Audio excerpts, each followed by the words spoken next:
देखिए आज कल जो है कल 1 वर्ष पूरा हो जाएगा और उसके उपलक्ष्य में आज हमने यहाँ पर भारतीय जनता पार्टी के सभी कार्यकर्ताओं के साथ हमने आज यहाँ पे एक बैठक ली, जिसके अंदर हमारे संसदीय क्षेत्र के कुरुक्षेत्र संसदीय क्षेत्र के जिसके अंदर पूरी कुरुक्षेत्र डिस्ट्रिक्ट, कैथल डिस्ट्रिक्ट और यमुनानगर का एक हल्का रादौर, ये सभी जो है हमारे भारतीय जनता पार्टी के सभी पदाधिकारी कार्यकर्ता आज मिलकर के आज हमने जो पिछले 1 साल में देश ने हासिल किया माननीय प्रधानमंत्री नरेंद्र मोदी जी के नेतृत्व में और पिछले 6 महीने के अंदर हरियाणा के हमारे यशस्वी मुख्यमंत्री नायब सैनी जी के नेतृत्व में, उसके ऊपर हमने चर्चा की। लोगों का हमने आभार जताया कि लोगों ने नरेंद्र मोदी जी के नेतृत्व में अपना विश्वास दिखाते हुए हमें सेवा का मौका दिया, देश की सेवा का मौका दिया।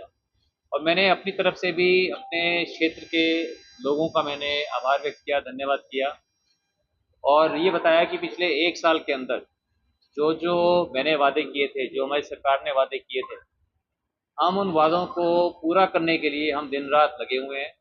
जो जो उसके अंदर अभी तक हम कामयाबी हासिल कर सके उसके बारे में बताया और सभी के मन में ये बात थी कि हमारा देश अब पहले 2015 के अंदर हमारा देश की अर्थव्यवस्था विश्व के अंदर 11वें नंबर पे थी, फिर अभी 1 साल तक हमारी फिर 5 नंबर पे थी और अभी 1 महीने से हमारी देश की अर्थव्यवस्था पूरे दुनिया के अंदर 4 नंबर पे आ गई है। जापान को पीछे छोड़कर हम 4 नंबर पे आ गए। इससे हमारा देश मजबूत हो रहा है और जो हमारे माननीय प्रधानमंत्री नरेंद्र मोदी जी का संकल्प है कि हमारे देश को एक विकसित राष्ट्र बनाना है 2047 तक, और उसके अंदर हरियाणा में मुझे पूरा विश्वास है कि नायब सैनी जी के नेतृत्व में हरियाणा 2035 तक एक विकसित राज्य बन जाएगा। और मेरा ये प्रयास होगा कि नायब सैनी जी के आशीर्वाद से, माननीय प्रधानमंत्री नरेंद्र मोदी जी के आशीर्वाद से कुरुक्षेत्र संसदीय क्षेत्र को हम 2030 तक एक विकसित संसदीय क्षेत्र इसको बनाएं और इसके अंदर बहुत विकास करें। इसके अलावा जो एक मैंने कहा था लोगों को कि मैं यहाँ पर कौशल विकास केंद्र स्थापित करूंगा, तो कौशल विकास केंद्र स्थापित करने के लिए उसकी उसकी पहल हो गई है। उसके लिए काम चल रहा है। अगले 3 महीने में आप देखेंगे कि अगस्त से ये चालू हो जाएंगे जिंदल सिटी के अंदर। जिंदल सिटी के अंदर एक छोटे रूप के अंदर काउंसलिंग सेंटर्स और आज 18 पार्टनर्स के साथ, उसकी आपको अलग से हम डिटेल देंगे, 18 पार्टनर्स के साथ अलग अलग चीज़ों के अंदर जो मॉडर्न स्किल्स हैं, जिसके अंदर आर्टिफिशियल इंटेलिजेंस है, ऑगमेंटेड रियलिटी है और उसके अंदर काउंसलिंग, बहुत सी चीज़ें उसके अंदर प्रारंभ कर दी गई हैं और अगले 3 महीने के अंदर वो पूरी तरह से चालू हो जाएंगी। और आज बहुत खुशी की बात है कि क्या रहेगा सर, इसका नाम क्या रहेगा? इसका नाम रहेगा नवीन अवसर। नवीन अवसर, नवीन प्रयास के ये जिंदल नवीन जिंदल फाउंडेशन ये सारे काम करेगी। और आज नवीन जिंदल फाउंडेशन एक हरियाणा सरकार के साथ माननीय मुख्यमंत्री नायब सैनी जी की अध्यक्षता में एक हम एमओयू हम साइन कर रहे हैं उनके साथ कि बहलोलपुर में आईटीआई है, बहलोलपुर लाडवा के अंदर एक आईटीआई है, महात्मा ज्योतिबा फूले आईटीआई। उसके साथ हम मिलकर के वहाँ पर उसको हम अपग्रेड करेंगे, उसको हम अत्याधुनिक उसको बनाएंगे और ये एक प्रयास होगा कि पब्लिक प्राइवेट पार्टनरशिप का वो कामयाब होगा तो बाकी भी जितने भी आईटीआईज हैं, जितने आईटीआईज हैं, वोकेशनल ट्रेनिंग इंस्टीट्यूट्स हैं, उनको हम कोशिश करेंगे कि उनको अपग्रेड किया जाए।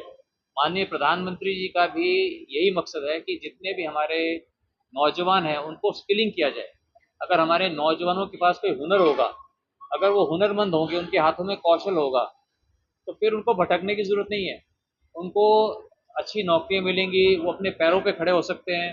अगर कोई विदेश जाना चाहेगा तो वो बाई इज्जत वीज़ा लेकर और अच्छी नौकरियां उनको विदेशों में भी मिलेगी। तो ये हमारा प्रयास है और इसके अंदर काफ़ी कामयाबी भी मिली है, जिसके मैं बहुत आभारी हूँ। हमारे भारतीय जनता पार्टी के जितने भी वरिष्ठ नेतागण हैं, पदाधिकारी हैं, जितने भी हमारे जिला के अध्यक्ष हैं, सभी का मुझे बहुत आशीर्वाद, मार्गदर्शन समय समय पर मिलता रहता है और हम सब मिलजुल कर हम अपने सपनों का कुरुक्षेत्र, सपनों को हरियाणा बनाने की राह पर चल रहे हैं। फाउंडेशन और क्या क्या आपको सेहत के लिए क्या क्या काम कर रहा है?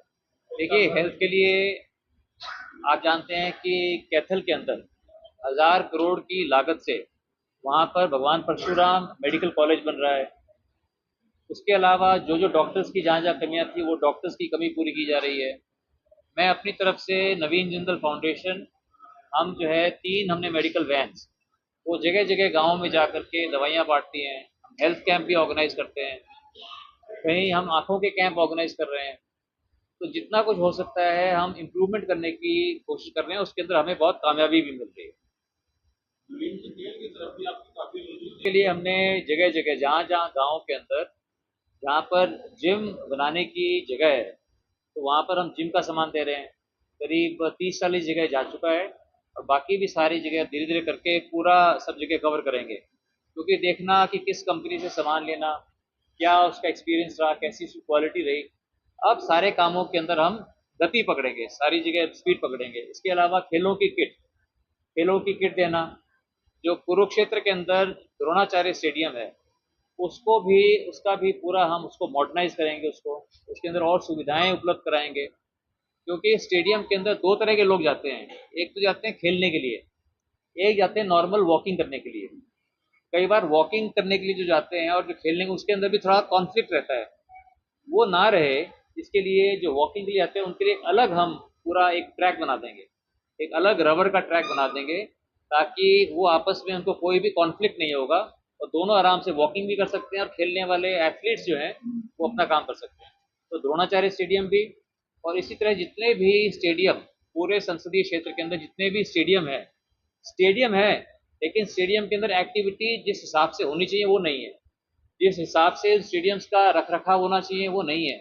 अब उसके ऊपर ध्यान ध्यान देंगे कि उन स्टेडियम्स को, जो गाँवों के अंदर स्टेडियम्स हैं, उनको पूरी तरह से उनको एक्टिवेट किया जाए, उनको पूरी तरह से सुचारू ढंग से उनको चलाया जाए और उसके अंदर सारी सेवाएं उपलब्ध हों और कोचेज उपलब्ध हों, खेलने का सामान उपलब्ध हो। हम स्टेडियम बनाते हैं लेकिन अंदर अगर खिलाड़ी नहीं, अगर कोचेज नहीं हो, खेलने का सामान नहीं हो, तो फिर स्टेडियम काम में नहीं आता। तो इसलिए इन सब चीज़ों को हम पूरा करेंगे। कि कई नई गाड़ियाँ चलाई गई और जो जो कई नई गाड़ियाँ जो यहाँ रुकती नहीं थी उन गाड़ियों को रोका गया। और इसके अलावा जो यहाँ एलिवेटेड ट्रैक थाने कुरुक्षेत्र के अंदर सुभाष सोदा जी ने बहुत प्रयास करके यहाँ पर एलिवेटेड ट्रैक 400 करोड़ रुपए की लागत से एलिवेटेड ट्रैक लगभग बनकर तैयार हो गया है। उसका स्टेशन बनना बाकी है, स्टेशन के बनने में विलम्ब है, तो वो अगले 5 महीने के अंदर अक्टूबर तक जो है वो चालू हो जाएगा। हम आशा करते हैं कि दिवाली तक ये पूरा एलिवेटेड ट्रैक बनकर चालू हो जाएगा, जिससे थानेसर शहर को, कुरुक्षेत्र शहर को 4 चांद लग जाएंगे।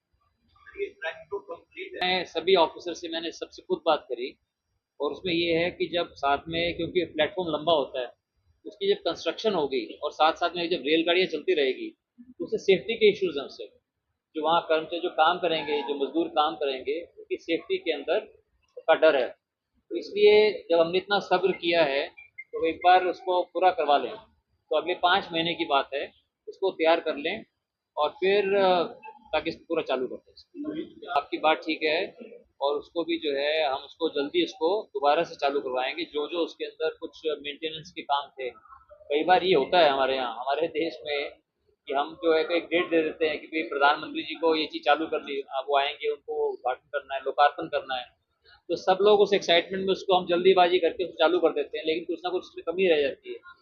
अब जो है उस चीज़ों को, लेकिन आपका बिल्कुल पॉइंट ठीक है, उसको हम जल्दी जल्दी उसमें हम लगे हुए हैं, तो जल्दी बन करके मेरे को लगता है कि अगले 2 महीने के अंदर बनकर बढ़िया से पूरी जनता के चालू हो जाएगा।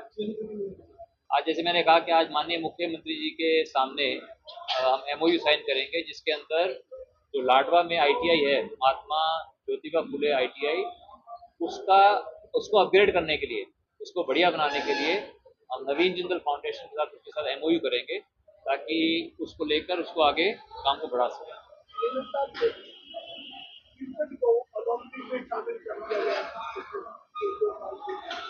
यदि ये किसी ने बात नहीं की, क्योंकि हमारे देश में सारी जगह क्रिकेट जो है ना, हर गली के अंदर, हर गली में, हर पार्क के अंदर क्रिकेट खेला जाता है। तो इसलिए क्रिकेट की जगह हम जो ओलंपिक स्पोर्ट है, जो ओलंपिक्स में खेले, उनको हम ज़्यादा बढ़ावा देने की कोशिश करें, क्योंकि क्रिकेट में तो पहले ही बहुत बढ़ावा दिया जाता है, बहुत क्रिकेट के अंदर बहुत पैसा है, पूरी मीडिया भी क्रिकेट की तरफ ध्यान देती है। जो आज पहले से ओलंपिक खेल हैं, चाहे वो रेसलिंग है, जूडो है, एथलेटिक्स है, बास्केटबॉल है, फुटबॉल, जो जितने भी हैं, उनको हम ज़्यादा ध्यान देने की कोशिश कर रहे हैं। लेकिन हाँ, जब क्रिकेट आ जाएगा ओलंपिक्स के अंदर, जब आ जाएगा, तब उसके लिए भी हम बात करेंगे। नहीं नहीं, जब अभी नहीं हुआ, अभी नहीं हुआ, जब हो जाएगा तब करेंगे उसको, अभी तो नहीं है।